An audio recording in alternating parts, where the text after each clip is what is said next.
It is unfortunate, Dennis, that there is the misconceived notion that Brenda is the reason we are where we are in terms of infections. Well, she explicitly said that she was also infected, and she also mentioned that part didn't go on air, but she was sitting next to this patient in the aircraft when she landed, and she was trying to check up on her, and she suspects that she was infected by this other patient.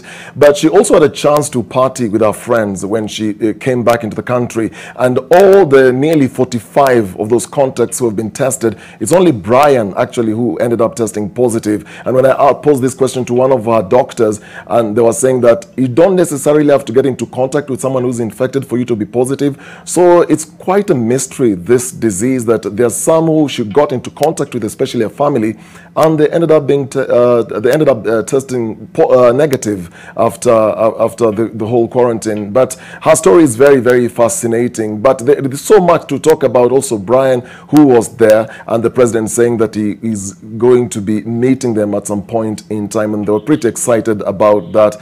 But apart from that, there are other stories as well, and the grim picture of what a lockdown could look like. Streets are empty as we speak at the moment, and Seth Olale is out there.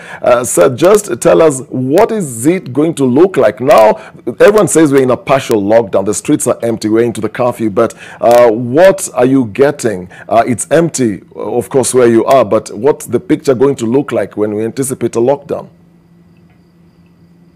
Well, Dennis, that we're living in extraordinary times due to the COVID-19 pandemic is no longer in doubt. For the first time in 38 years, Dennis, the country is under a dusk to dawn curfew and could head towards a lockdown if the curfew fails. But how should the government be prepared just in case of a lockdown? Take a look.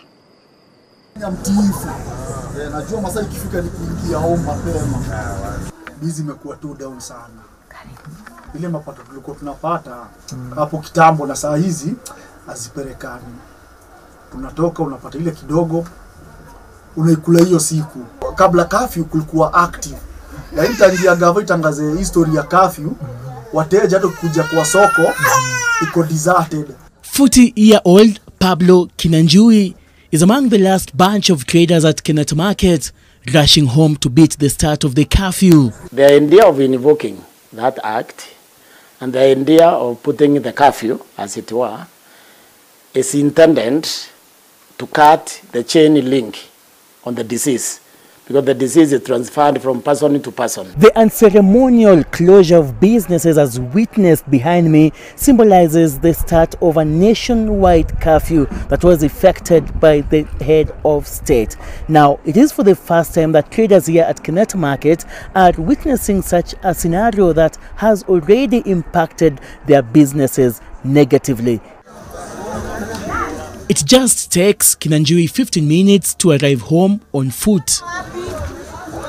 Saizi tuko na toi home, na ukiwa na watoi home unajua unga hata ukifunguliwa wanakula kama mucho, na furthermore hawaendi chuo na tupati do, na chuo zikitinguliwa pia ticha anataka do. Kwa hivyo hii curfew inatuumiza. Kama maisha ingerudi tu poa tungeshukuru. When they were being asked to close the airport, they failed to do so. So they imported the disease. Now the disease has been important. It is not a community disease because it's been important.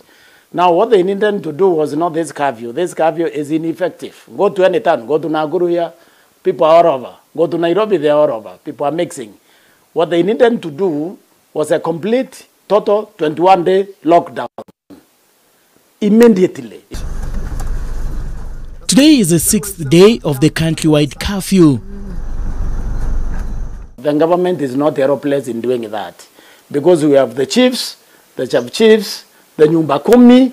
So there is an infrastructure for identifying the vulnerable and taking care of them, and then announcing a complete 21-day lockdown in order to break the chain link of this disease. We have enough food to feed those people who will be staying at home.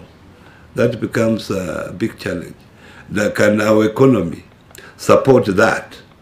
Watu wengi ni wale wanaenda job wa hustle ile hand to mouth. Hata kaa pia mimi nimefanya ile shopping kidogo, lakini sioni ni kama naweza nikakaa zaidi ya wiki 2 kwa nyumba, itakuwa noma. The government need to put itself in a war footing, because this is a war against the disease, so that the monies which was now budgeted for some other programs is now shifted to funding, because the idea here really is very simple. It's in delivery of sustenance to the common Kenyan, so that you can now declare a viable lockdown.